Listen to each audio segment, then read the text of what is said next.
Vale, pues, per començar, la història en perspectiva de gènere, visualització de les dones en la ciència, la història de l'art. Una mica pues, per començar. Això és una mica la imatge que tenim nosaltres d'imatge per representar el que és la dona en lluita per seus drets i una mica és el símbol aquest de feminisme, no? I per començar una mica tot, què és el feminisme, no? Moltes persones diuen feminisme, sembla que sigui el contrari a masclisme, no? I no és això, perquè el feminisme és un moviment que va haver social en el seu moment, a l'època de les fàbriques, al 1800, d'uns homes que es van manifestar a favor de que les dones cobressin el mateix i fessin les mateixes hores. I eren els feministes. O sigui que no té res a veure amb la paraula contrària al masclisme, que seria potser embrisme, no? Però tècnicament. La qüestió que ara mateix el concepte de feminisme és igualtat per totes les persones, no? I no només dones, sinó també persones, per exemple, amb identitat sexual diversa, no? Com persones transsexuals o pues que tothom té dret a tenir els mateixos drets, els mateixos drets, és redundant, i les mateixes opcions, no? A la vida.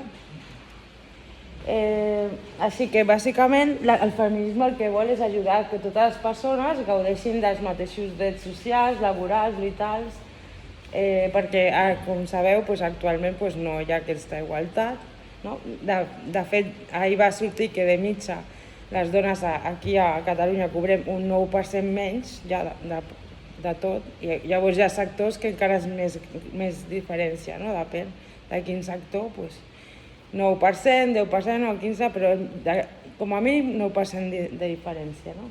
Jo, per exemple, les meves amigues que tenen un puesto de treball una mica més alt, per exemple, enginyeria, han hagut de reclamar o negociar el seu sou per, en canvi, als companys homes li han donat el sou directament, no? O sigui, i estem al 2022, o sigui, és una realitat de cada dia, no? I si no ho haguessin negociat, s'haurien quedat amb el sou, amb l'altre, no? És un exemple que hi ha, no? Per exemple, llavors, l'objectiu també del feminisme és empoderar les persones perquè s'expressin tal com són, que no hi hagi, com passa moltes vegades, per exemple, al jovent, que no poden expressar la seva identitat, o primer perquè potser no tenen referents i no saben ben bé què són o com se senten i estan buscant identificar-se, i després perquè que la societat està estigmatitzada en uns rols de gènere que són home i dona i uns símbols molt patriarcals, que es diu, que és el sistema que estem ara, no? De família nuclear, tipus religiós, no? El pare, la mare, els fills. Llavors, només hi ha aquest model així com general, i si no encaixes en aquest model et sents fora de tot, no? Per exemple, a la nostra associació la majoria som lesbianes, però també hi ha bisexuals i persones no definides, no? Que estan... I llavors la realitat és aquesta, no? Que al llarg de la vida, a més de, per exemple, ser dona i tenir aquestes diferències socioculturals, també la identitat i tot això, no? I el feminisme també busca això, no? Que les persones puguin ser diverses tant en la seva identitat com la sexualitat, com en tots els nivells, no? De cultural, social i polític i tal. Per això també empoderar-se un mateix, per cuidar-se un mateix, respectar-se i amb llibertat, no? I tenir una independència emocional i social. O sigui, no només empoderar-te a l'hora de tenir una feina i cobrar un sou i ser independent, sinó que tu com a persona siguis independent, no? No tinguis apegos, que es diu en castellà, o dependència de persones que porten a relacions tòxiques, que, bueno, és un món, no? Que és un resum perquè d'això es pot parlar milions d'hores. I en definitiva és cuidar i respectar-se a un mateix, a una mateixa i a les altres persones. I també tenir cura de la natura, de l'entorn, i intentar millorar-ho. I llavors és tot, jo crec que positiu, no? Llavors, així, per entrar una mica en matèria, entendre que hi ha moltes dones que han fet invents o que han tingut alguna activitat important a la història. El que passa que el que manca és la visibilització d'aquests fets, no? I tampoc hi ha molta documentació, no? Per exemple, en la meva família jo em vaig fer l'arbre familiar amb una aplicació que hi ha i jo vaig buscar i vaig trobar fins 1.500, no? Que de la meva mare, que és de Sòria, però només estan inscrits els homes. Clar, tota la branca de dona no hi ha ni... només fica el nom, algunes el cognom, perquè eren de família benestant i encara potser surt el nom, però hi havia registre perquè era quan, després de l'època d'Isabel la Catòlica, van fer registres per repoblar la zona aquesta de Castilla, no? Però vull dir que si no hi hauria ni registre. Però vull dir que hi ha falta de visibilitat i de documentació, no? Llavors sí que hi havia dones fent coses i persones de tot tipus, però potser no hi ha la informació suficient. Per exemple, Hipàtia d'Alexandria, que no sé si heu vist la pel·lícula de l'Alejandro Amenábar, és molt interessant, no? Perquè explica, està molt ben feta, a la biblioteca d'Alexandria feia invents de matemàtiques, de filosofia, va descobrir els moviments dels planetes, estem parlant abans de Crist. I després encara al segle que van matar, que deia que la Terra era una esfera, no? I van passar 500 anys i encara seguien igual. Però bueno, és una mica que a l'època grega i en aquest context hi havia molta evolució del coneixement i després a l'època medieval va haver un endarreriment, no? Bueno, aquí una mica Ada Lovelace, que era matemàtica, també és de l'època grega, Marie Curie, aquesta ja és d'aquest segle. Aquesta imatge l'he ficat una mica de resum, però bueno, això es pot trobar gent Goodall, la investigació d'animals. En definitiva, la base és que sí que tenim gent, dones, però no les coneixem, no tenim visibilització. Llavors, bàsicament seria, per exemple, pensem en 3 artistes, 3 científiques, 3 inventores, 3 filòsofes. No ens vindrien al cap, potser una artista, la Frida Kahlo. Jo a l'enciclopèdia de l'art, de Belles Arts, només surt una dona, i és Frida Kahlo. De 13 volums, només una dona, de tota la història de l'art, no? És una mica... Però què passa? Això és la perspectiva masclista, no? Entre cometes, perquè parlen una mica només d'ells, no? I llavors hauria de revisar-se tota la història de l'art buscant informació per documentar si hi haurien dones o no. Bueno, seria això. Llavors, aquestes preguntes és fer-nos-les, no?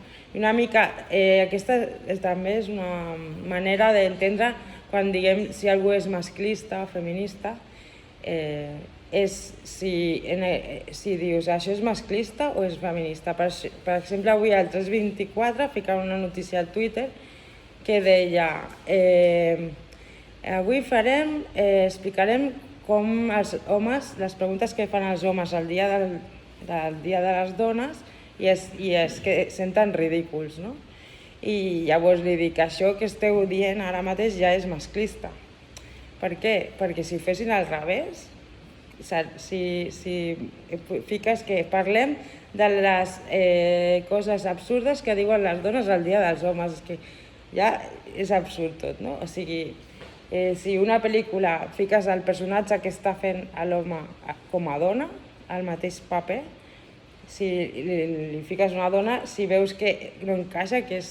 Bueno, també passa una mica amb els anuncis de la televisió, no? O les sèries, no? Els rols que fan els homes, sempre de valent, sempre el protagonista, el que salva la princesa, també és aquest que el guió sempre és el mateix, no? Pues una mica intentar almenys ser crítics i tenir aquesta visió de, bueno, estem veient una cosa que vol seguir amb aquest model, facilón, i que no... La veritat és que dius, no passa res, però vas acumulant i tota la cultura és així. Llavors hem de començar a ser crítics i una mica triar cultura o informació o inclús oci que sigui més inclusiu o més feminista, no? Per exemple, si veus una pel·lícula i veus que hi ha el típic tio que salva la noia i tal, doncs ja si consumim això amb normalitat sense ser una mica crítics, doncs estem donant de menjar el peix, no? Que es mossega la cua.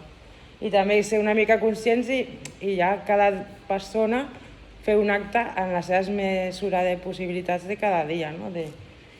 Pues això és masclista, això no m'interessa, o sobretot els més petits, no? Perquè potser els grans són més conscients o tenim més a la mà poder decidir o no consumir algun producte cultural, però els nens petits veuen i ja està, no? Però és important fer aquesta reflexió dels continguts que consumim a les xarxes socials, a la televisió. I bueno, això seria una mica el resum de les 4 onades feministes. No sé si coneixeu les onades feministes una mica de la història, no? Al final del segle XIX vam lluitar perquè jo em sento que jo vaig lluitar encara que no hi era, però ara ho estic explicant, per la igualtat del sou i les hores de treball, perquè els nens i les dones treballaven més hores i cobraven menys, ja de per si, no? Que dius, no té cap sentit, no? Perquè si els homes són més forts o el que sigui, no tenia cap sentit, però bueno, era com que les dones en principi tampoc eren ni persones, no? Després ja veurem que tenim a la Davis, que és una altra filòsofa, que ja diu que ser feminista és pensar que les dones són persones, com un home, tenim els mateixos drets igual. No volem més drets o superar ningú o xafar ningú, sinó volem el mateix, no? I bueno, després als anys 20, buscant el tema de la igualtat a la feina, es troba el que es busca el vot igualitari, la lluita de classes, també tot barrejat amb el que és el marxisme i el comunisme, el socialisme i tal, buscar els drets de les dones a la feina i també que puguin votar, no? Que tinguem el mateix dret de decidir que els homes. No? I suposo que la història d'Espanya ja la coneixeu, no? Que van poder votar, que els d'Esquerra no volien que votessin les dones perquè si no guanyarien i al final el mateix de la dreta perquè els interessava van deixar que votessin les dones i bueno, que és la història de Clara Campoamor, que també hi ha una sèrie crec que ho explica. Després seria els anys 60, que són els drets laborals, que seguim amb el mateix tema, però drets laborals en el sou igualitari, també dones que ja estudien a la universitat, que comencen a ser professionals al mateix nivell, no? La primera universitària a Espanya és al principi de segle, ara no me'n recordo el nom, però bueno, la qüestió és que als anys 60 és una mica que ja hi ha més dones que ja han estudiat, que són professionals de molts àmbits, no?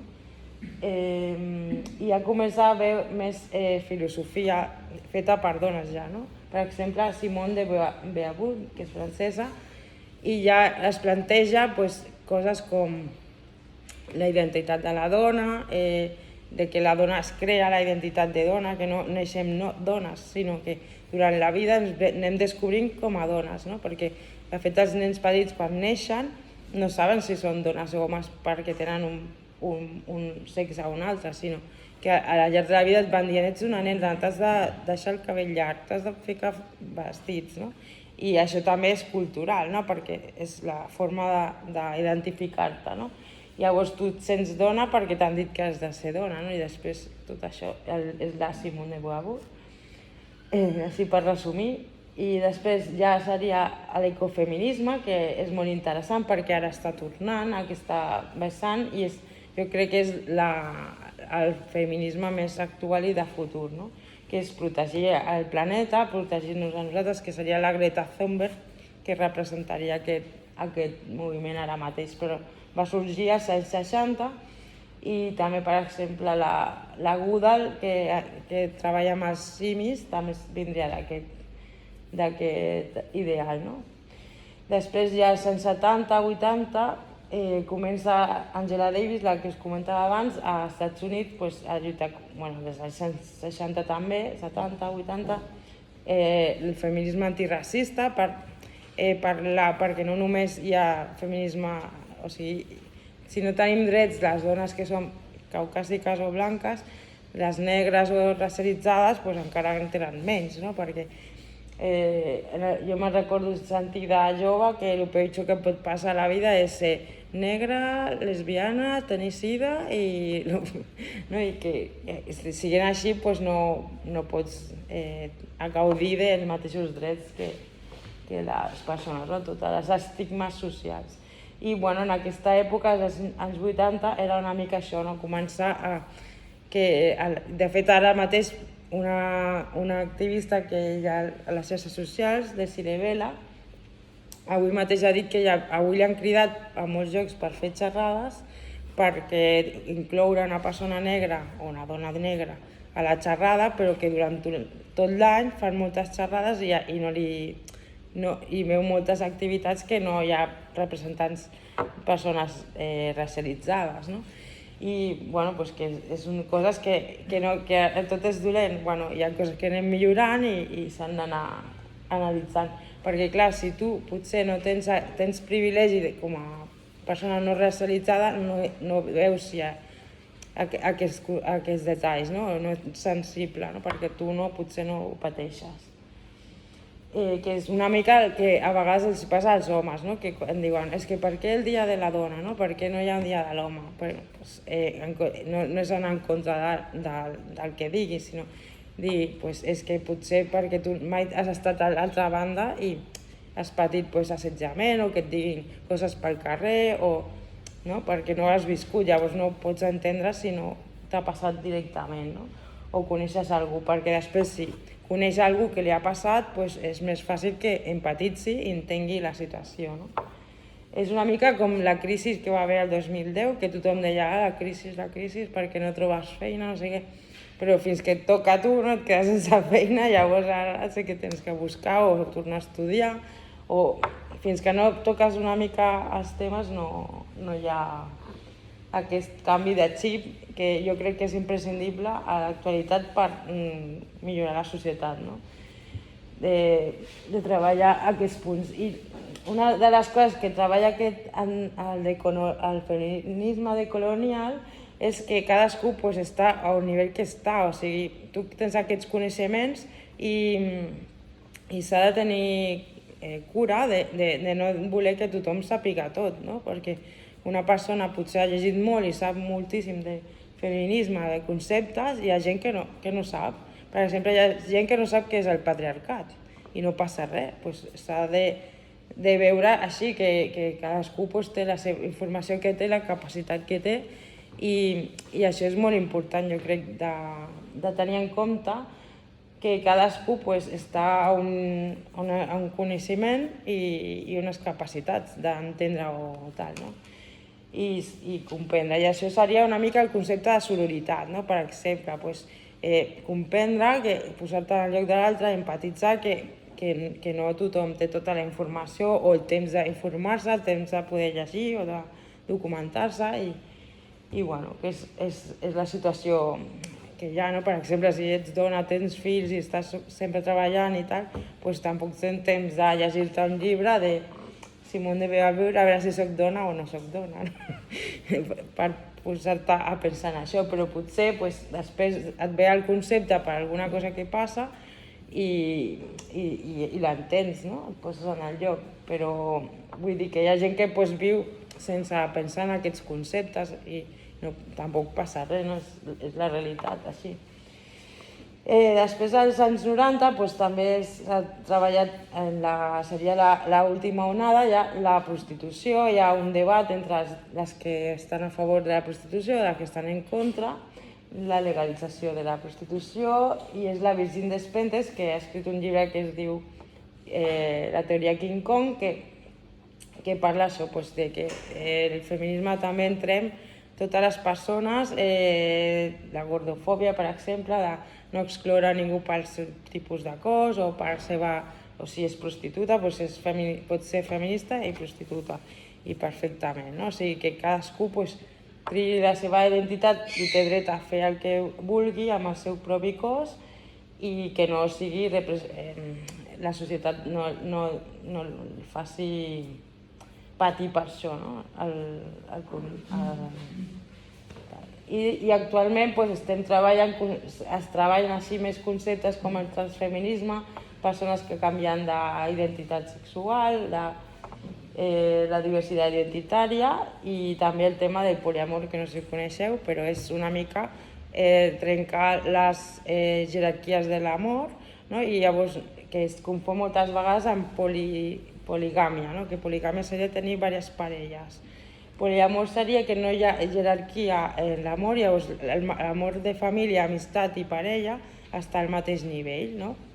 Llavors tu, si per exemple et deixa la parella, la típica persona que va amb l'amistat i quan ja l'ha deixat l'amistat i quan li torna a cridar la parella deixa l'amistat tirada i va amb la parella, no? Seria una mica aquest tipus d'accions, ser conscient, de prendre consciència i treballar-les en positiu perquè tenir vincles sants de gent que estigui bé i que evolucioni, i que sigui conscient dels seus sentiments en positiu, que veure que no utilitzar les persones, no manipular, ser independents emocionalment, i una mica seria aquest el resum de la història del feminisme.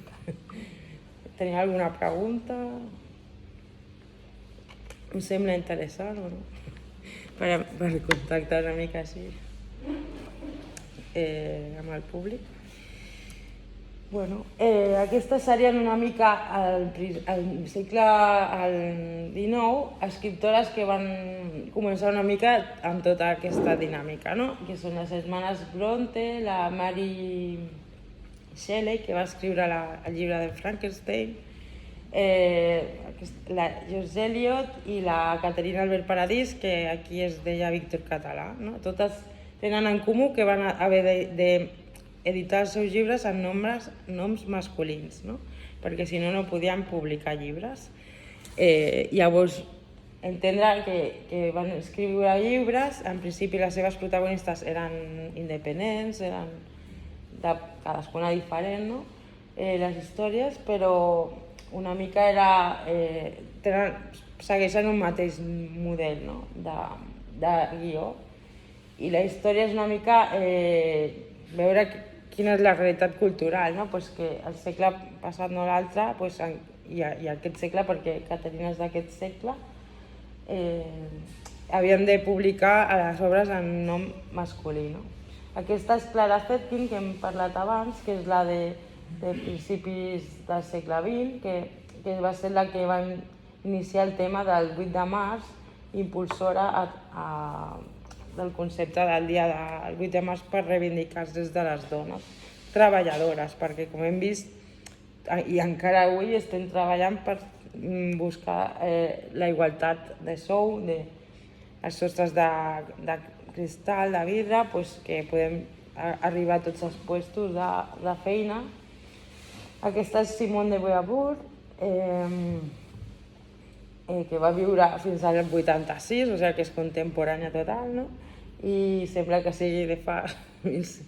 Però ell va fer el llibre del Segundo Sexo i parla això, que ser feminista és lluitar per la teva identitat i també per al col·lectiu, per les dones que potser no són conscients que no tenen aquests drets i bueno, pues que hem de treballar per les que sí que siguem conscients, pues una mica per totes, no?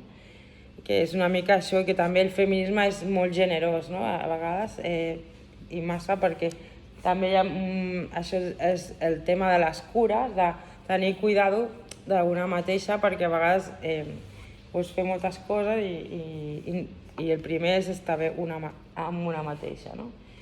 Després vendria l'època de Virginia Woolf, que és contemporània, perquè la Virginia Woolf el que va passar és que es va suïcidar quan volia entrar Hitler a Anglaterra.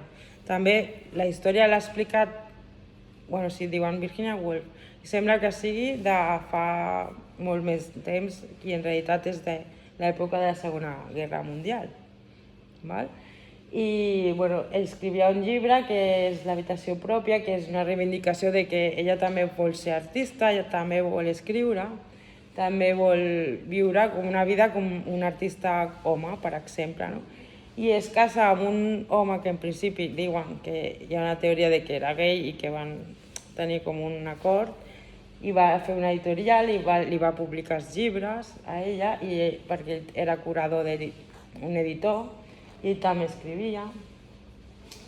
Hi ha molts documentals també d'ella i pel·lícules, i ella en realitat estava amb una altra dona que era mig espanyola, que anaven de viatge per Andalusia. Està molt bé la pel·lícula de la seva, i és interessant, no? Perquè sembla que sigui fa molts anys més contemporània de les altres, d'aquestes, i no és de fa poc. I es va suïcidar perquè es pensava que entrava Hitler a Anglaterra, perquè era imminent, estava bombardejant, i l'última notícia que tenia és que les persones que eren de diversitat així o culturals les ficaven a un... és el que feien, no? O sigui, que les aniquilaven, no? Llavors va suïcidar-se perquè no la matessin si entraven, no? Perquè la situació va ser així límit, val? Bueno, això és una mica per conèixer detalls que jo crec que són rellevants, perquè a vegades ens expliquen la història d'una manera com que s'ha suïcidat perquè estava boja, perquè no sé què, i en realitat era perquè estava en una situació límit i es pensava que vindrien a per ella, no? Directament.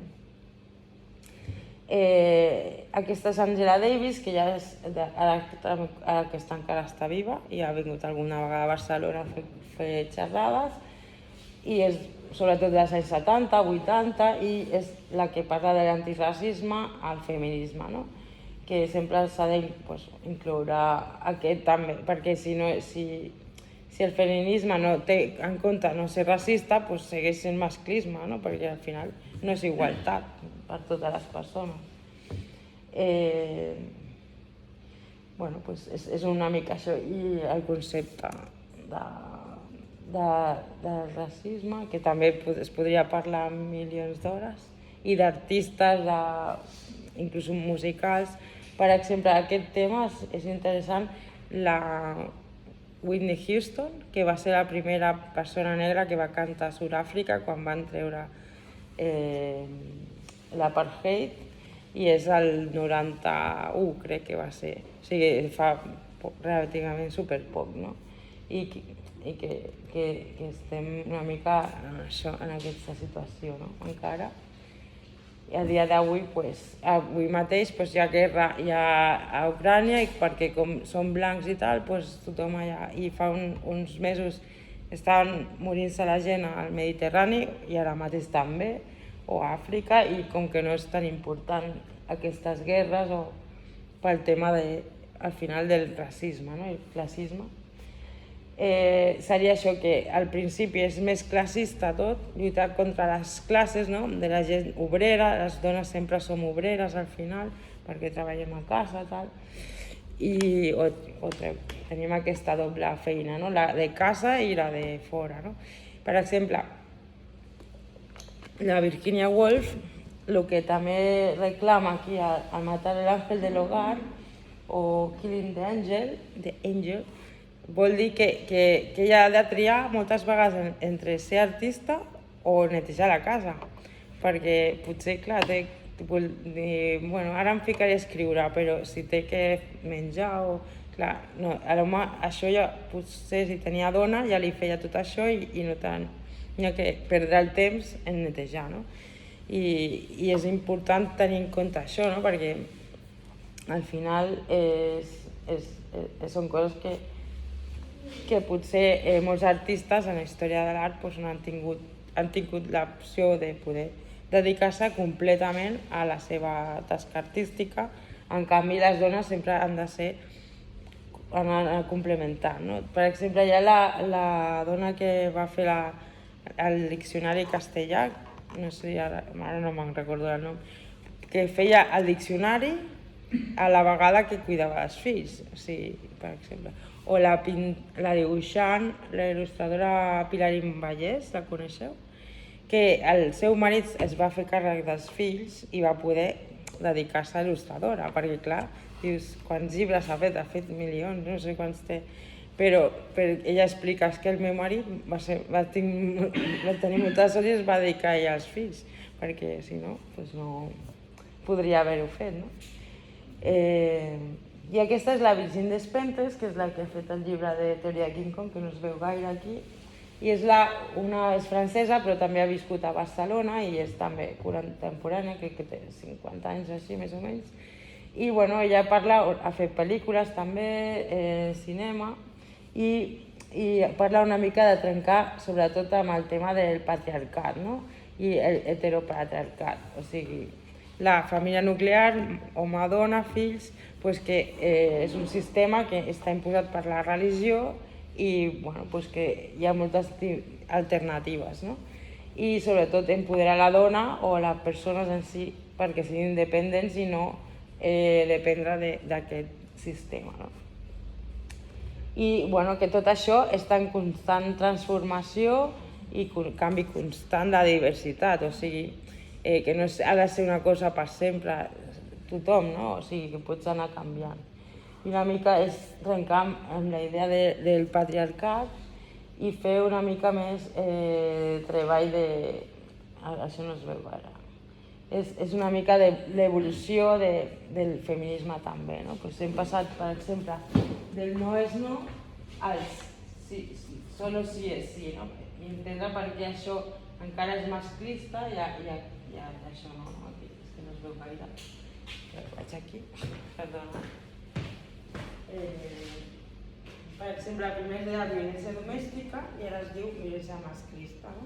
Perquè domèstica seria només a casa, però masclista és més identificar això que és desigualtat, perquè al final el masclisme és desigualtat i que l'home està per sobre de la dona. El feminisme seria igualtat, no? I potser, per exemple, aquest any estan comptant com a violència masclista les persones que no són parella, però fins ara només havien comptat les que assassinen de violència masclista, els que eren parella, o sigui que havien estat almenys convivint amb aquesta persona, no? Que és una mica, jo trobo que... I fa 3 anys van fer un acte de commemoració de les dones que durant aquell any havien sigut assassinades i, per exemple, els fills tampoc estaven comptabilitzats, que els fills que havien sigut assassinats, tampoc, O sigui, no és ni tan sols una mica l'evolució d'aquests últims 20 anys, des del 2000, que ara s'estan comptant les dones assassinades o persones assassinades, perquè no tenien que ser només dones, no? Potser també hi ha... de tot.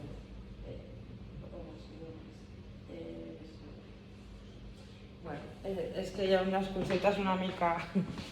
Era un exemple, però bueno.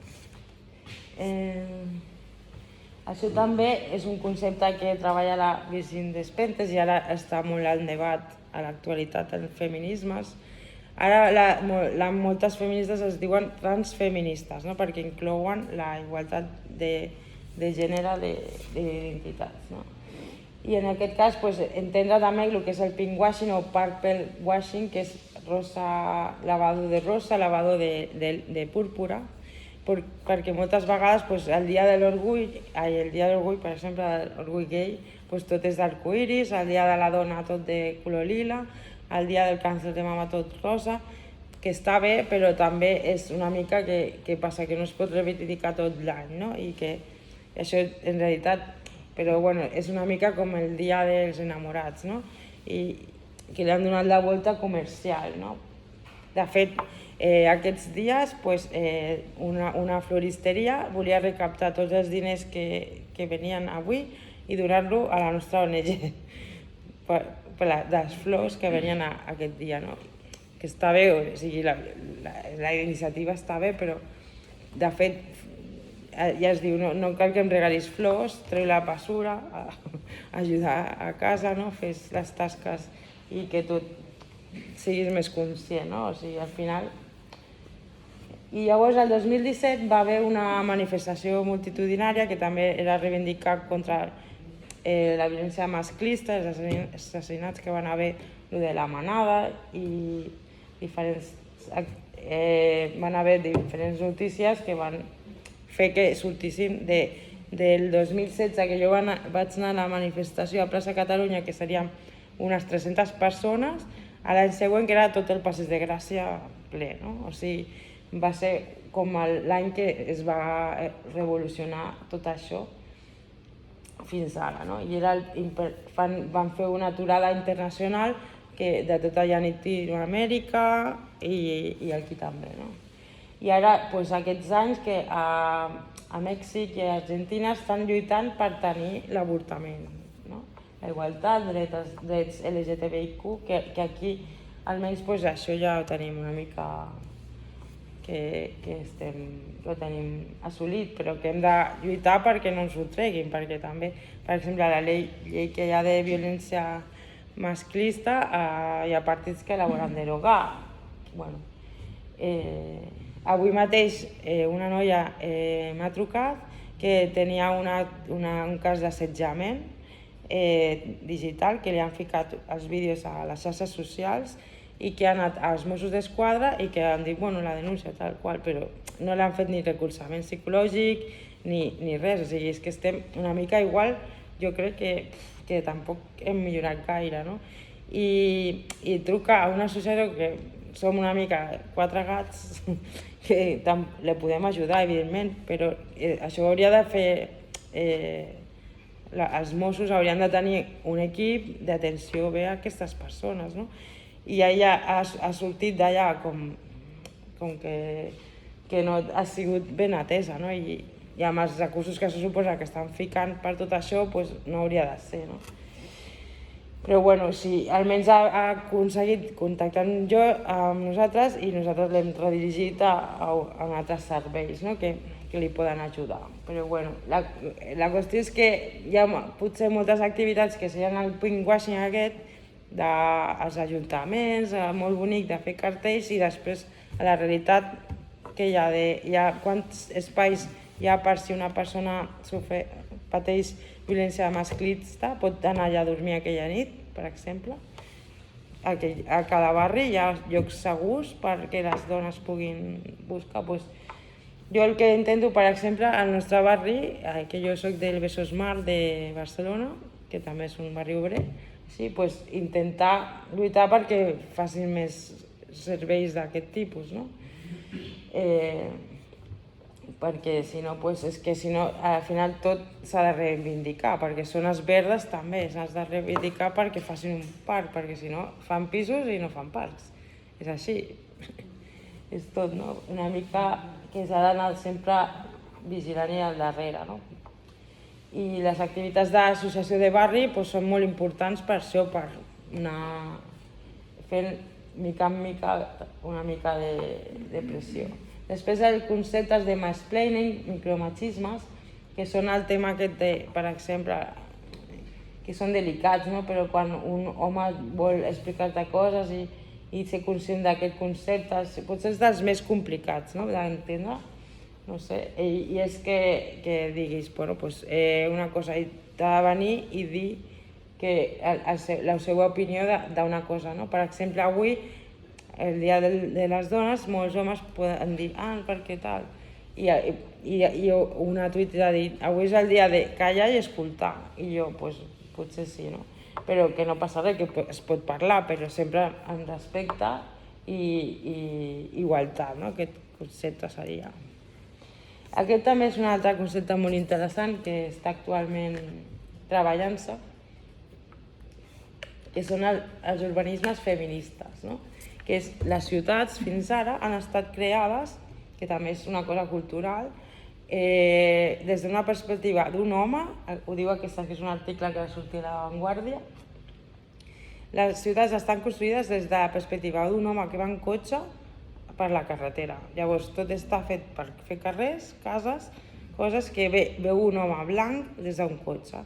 Llavors no pensa en els nens, en anar a comprar, en les necessitats bàsiques del dia a dia.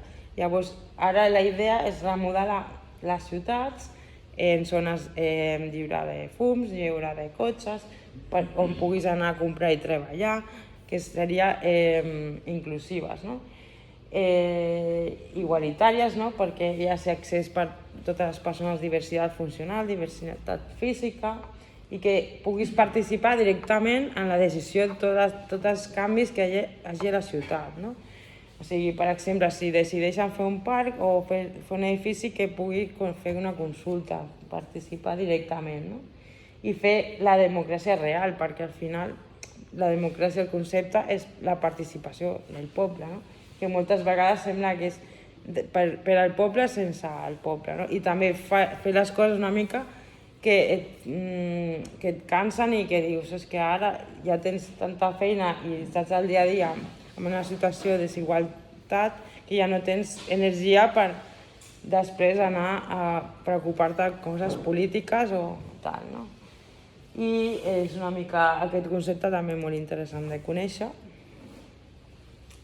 Aquestes, unes altres artistes que no coneixen. Aquesta és una il·lustradora que està bastant de moda, que es diu Moderna de Pueblo. Este sector es el futuro y no queremos que solo quede en manos de los hombres. Oye, Alexa, si la tecnologia està hecha per homes, estarà hecha para hombres, no? És el mateix de les ciutats, no? Que tot, i ara està també el debat que l'altre dia van fer un reportatge al TV3 de la salut, no? Totes les investigacions de sanitat s'han fet des de l'enfocament fet per homes, no? I inclús fins al 2000 no s'incloïa el clítoris dintre dels llibres de científics, no? Per estudiar a la carrera de medicina. O sigui, és com absurd, no? Però és així. Llavors també ser conscient de tota la bretxa de desigualtats que hi ha, no? I també, per exemple, el tema de l'Alexa, que va sortir amb veu de dona. Per què?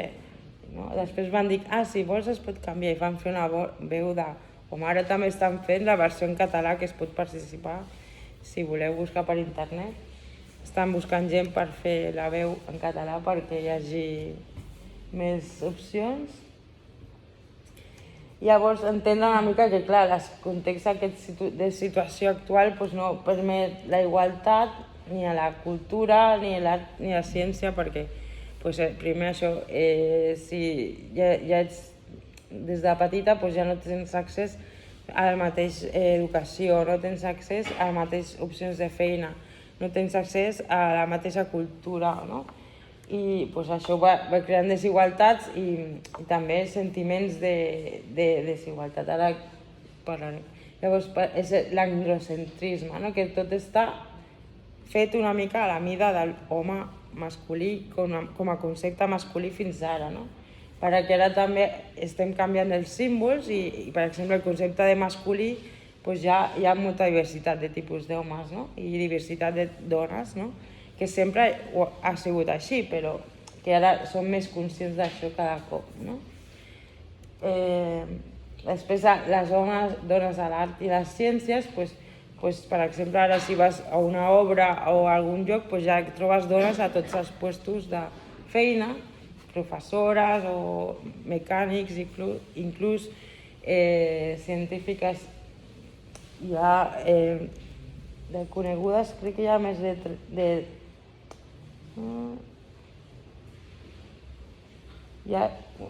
és que tenia la dada, 3.000 dones inventores a tota la història.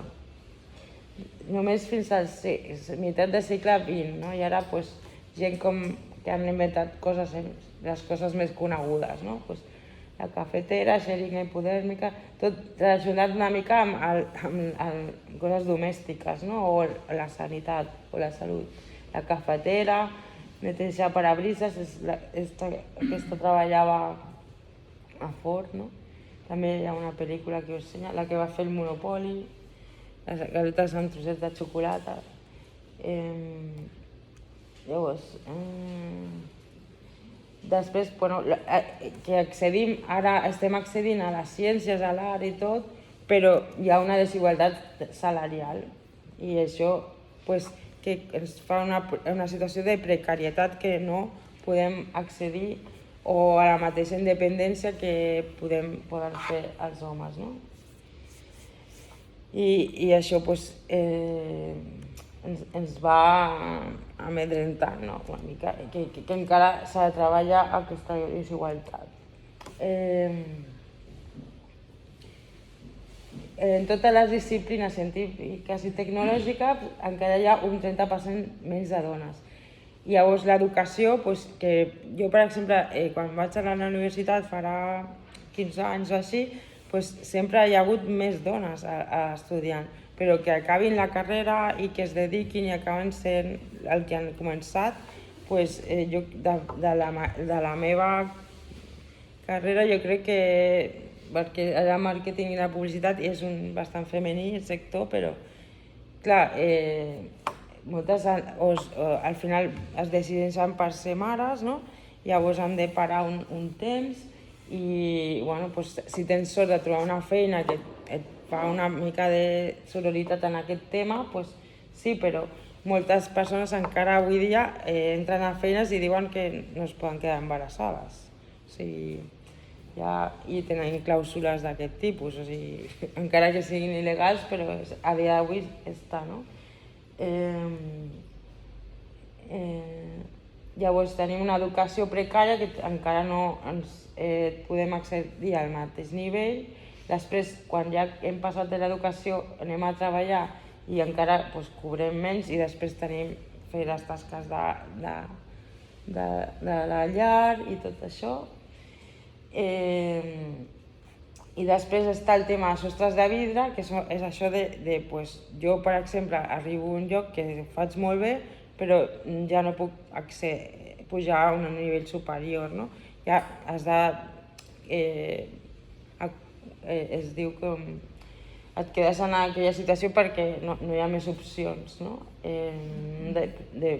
Potser fer el teu negoci, però no és gens fàcil i que normalment les persones que arriben a llocs de direcció més de responsabilitat o tal són de classismes, de famílies més bones que han pogut tenir totes les necessitats bàsiques cobertes. De fet, per exemple, a la universitat, les dones que jo conec que van acabar la carrera van ser noies que no van haver de treballar a l'hora d'estudiar, perquè la seva família li va poder mantenir, no? Això és així, és la realitat, no? També conec noies de la meva edat que el seu pare no va voler que estudiessin més que l'institut i poc més, no? O un curset d'administrativa i ja està, que amb això ja tenia suficient.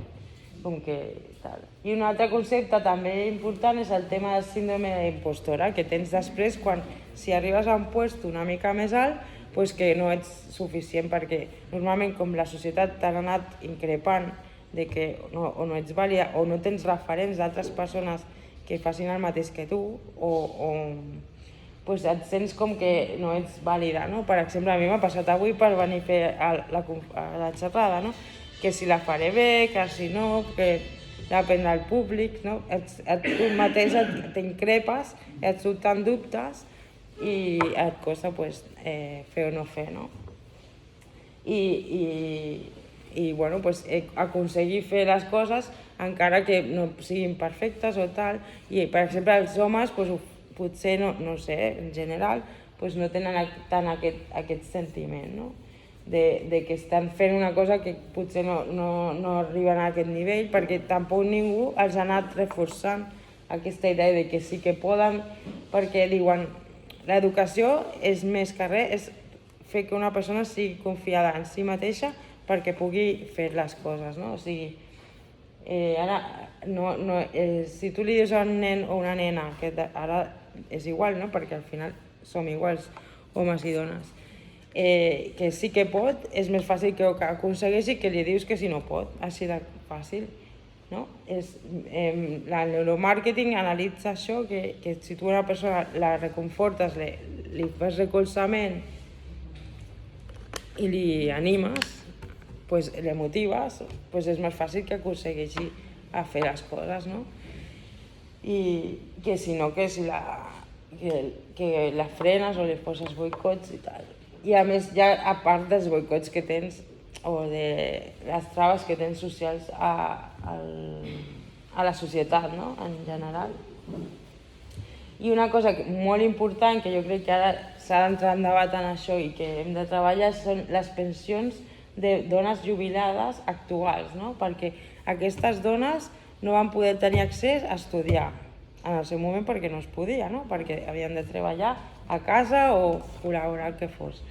I ara estan cobrant unes pensions precàries i perquè en el seu moment no van tenir accés a les mateixes opcions d'educació o de feina.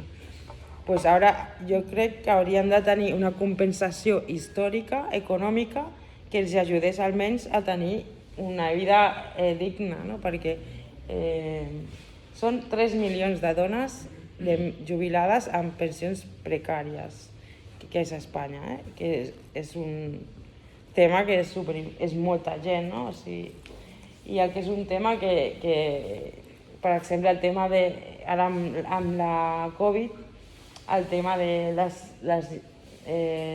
les cures de la gent gran, que no hi ha suficients centres per la gent ni personal, o tenen que agafar persones sense papers perquè no poden pagar persones amb papers legalment perquè està tot molt malament, és precari tot, o sigui, no està pensat que s'hagi de cuidar les persones. Gent que ja és gran ha de cuidar els seus pares que són més grans, que potser ja els haurien de cuidar a ells.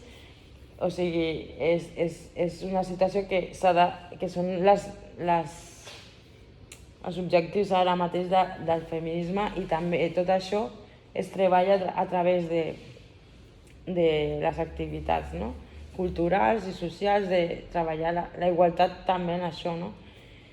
I el tema que està últimament més en boga és el tema de sanitat, de que no ens escolten prou. Per exemple, a mi l'altre dia em van dir que la citologia només et mira si tens papil·loma humà, no? I jo dic, jo pensava que la citologia mirava més coses, no? No només que si tens una cosa. És que no hi ha ni tan sols informació, i et redirigeixen a fer unes proves sense realment informar-te per què és cada cosa, no? Llavors, dic, si jo, per exemple, vaig per si de cas tinc intoleràncies al gluten, per què he de fer una citologia si no té res a veure? No? Però moltes vegades segueixen aquest protocol i ja està, no? I, bueno, són coses així de societat actual que hem de treballar. Vale, pues una mica així per anar acabant, que ja s'acaba, la publicitat sexista, pues, veure si és masclista, pues, és canviar el rol de la dona, si ficaries un home en la seva situació, si seria masclista o no, per identificar la publicitat masclista, o el tema del cos perfecte, Les joguines igualitàries també és molt important a les joves o als nens promoure que tinguin joguines i objectes igualitaris, no violents, no sexistes, amb valors positius, que potenciïn habilitats i no racistes i ecològics, si pot ser. I això seria també un complement d'això. Els machismes, també a l'hora de vestir, el color de la roba, l'estètica.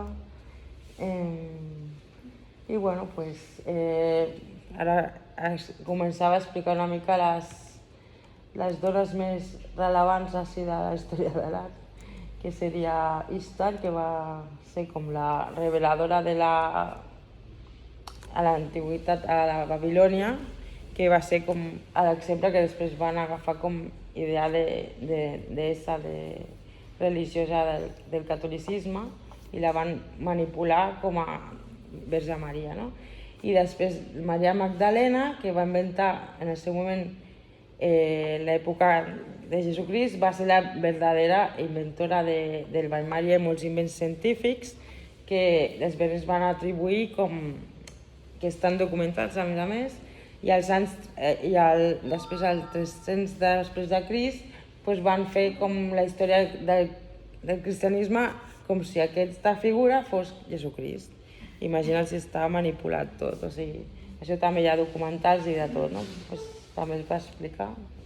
Safo, la isla de Lesbos, que era l'època grega, Hipàtia d'Alexandria, que l'he explicat al principi, l'època romana, abans de Roma, que va fer l'ordre del cosmos dels planetes, l'època medieval, les vikingues, les bruixes medievals, la primera dona Nobel de Ciència, que no li volien donar els Nobel, aquesta és la història potser més coneguda, l'actriu Hedy Lamarr, que va inventar el wifi i no la creien, Camille Claudel i Rodin, que l'obra la feia la dona i és una mica la història que has explicat tu al principi, la Virginia Woolf, ja ho he explicat, i una mica la història de Gala i Dalí, que no se sap si les obres eren de Gala o de Dalí, que també això és interessant investigar-ho. Jane Goodall com a referent del feminisme, Alan Turing, que va ser l'inventor de l'algoritme de l'ordinador en contra dels nazis, i a la mateixa Anglaterra el van condemnar per gay i es va acabar suïcidant, perquè no va suportar l'assetjament. Les dones que van fer càlculs a la NASA per arribar a la Lluna, la dona que va inventar els xips de xocolata, per mi superinvent, la primera dona que va inventar una marca de productes propis i va arribar a ser la primera milionària, així de negocis. I ara les dones actuals més influents del món, Greta Thunberg, que suposo que la coneixeu, la nena que va fer cada divendres una manifestació per canvi climàtic, aquesta que és una congressista americana, que és hispana, latinoamericana, i la noia que sortia a la pel·lícula Roma, que també és molt, a Llatinoamèrica és molt important, i Kamala Harris, que és la vicepresidenta dels Estats Units. I després hi ha una llista de, per exemple, Noor Shaker, que és científica molt destacada de Síria, que van haver de fugir de la persecució i és una de les més que està revolucionant més el camp mèdic, I tot això una mica per tenir una mica de background, que es diu, d'informació, per veure la història des d'un altre punt de vista, i ser una mica crítics i veure el cambiamos el cuento, canviamos el cuento i a veure si a partir d'ara hi ha més continguts inclusius, que tothom estigui inclòs a l'hora d'expressar la cultura i la ciència i les tecnologies. Jo crec que les tecnologies és el que és molt feminista perquè dona accés a tothom a la informació molt més fàcil que abans que si no tenies nivell econòmic no podies accedir, no? I ara tothom pot accedir a tot i és una mica més democràtic. I les identitats diverses i tenir en compte tothom. I seria aquest el resum. No sé si voleu fer alguna pregunta o us ha semblat interessant. LGTBIQ, qui inclou ara? LGTB L és de lesbianes, G de gais, B de bisexuals, T de transexuals i Q de queer, que són persones que no s'identifiquen amb cap gènere, i el més, que és per gent que hi ha pansexuals, hi ha gent que, diferents, moltes identitats. Clar, sí, primer van començar amb gais, però clar, és molt diferent lesbianes que gais, no? No sé on estava la paraula aquí. És una mica incloure totes les possibilitats, no? Que no té... que en aquestes lletres. Ara, inclús el corrector ja t'ho diu. Si ho fiques, el mateix corrector del mòbil ja fica les que són. O sigui, ja t'ho posa tot. No sé, i voleu, aquestes les nostres comptes, a Twitter, a Instagram. Si us ha semblat interessant, teniu alguna pregunta? Alguna pregunta a fer? Està bé? Us ha agradat? Sí. Coneixeu tot això una mica o...? Està bé. És una mica així, que és important, no? Tenir en compte un resum una mica. És que hi ha moltes coses encara per reivindicar que s'ha aconseguit moltíssim, perquè imagina't, vam començar que no teníem ni dret a votar, ni érem considerats ni tan sols persones, que això és un altre tema, no? Del marit que votava per tu, o que eres del teu germà o del teu marit, o... això és una... O el divorci, als anys 80, no? Que és un altre tema, no? O... ara mateix és això, no? Lluitar per que tothom pugui ser lliure, no? D'expressar-se, en el tema d'identitat també i les oportunitats laborals i d'educació igualitàries. I sobretot jo crec que el tema també molt important és la gent gran, no? Perquè potser no ha tingut accés i ara si tenen temps poden accedir i informar-se i ser conscients de tot i seria aquest el resum. Moltes gràcies.